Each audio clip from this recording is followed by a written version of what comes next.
vamos falar do bruxismo, aquele péssimo hábito de ranger os dentes de forma involuntária e que pode trazer vários problemas para a saúde. Os mais graves são as fraturas e abalos nos dentes, além das dores na mandíbula e na cabeça. Mas agora você vai saber como tratar este distúrbio.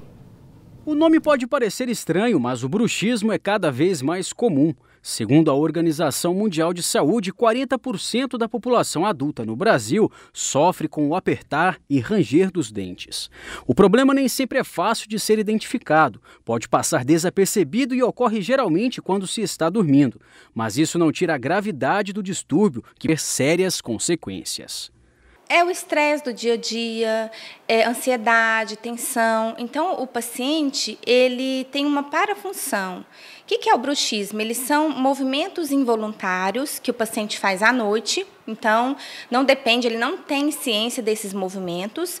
O Caio, há 6 meses, está fazendo o tratamento. Ele descobriu o bruxismo por causa das dores na mandíbula e pela quebra de um dos dentes.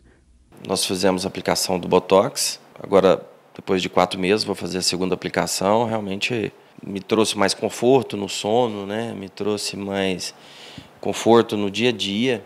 Dores de cabeça, na mandíbula, desconforto dos músculos da face, distúrbios no sono, desgaste e quebra dos dentes são alguns sinais de que você tem bruxismo. E ele também acontece nas crianças. Estima-se que 14% dos pequenos têm problemas de bruxismo em todo o país. O tratamento da criança ele é diferenciado, tá? São placas específicas para esse fim. Já nos adultos, a gente pode utilizar a placa miorrelaxante de acrílico, dura, lisa, plana. A gente pode associar o uso da toxina botulínica, que está sendo amplamente utilizado atualmente. E nós acompanhamos a aplicação do Botox no Caio. O procedimento é rápido, não demora mais que 10 minutos. E os benefícios para controlar o apertamento dos dentes são satisfatórios. Daqui 4 dias o Caio já vai começar a sentir as melhorias.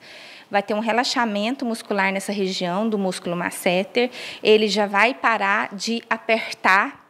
O efeito máximo vem com 15 dias até 3 semanas e a durabilidade é de 4 a 6 meses.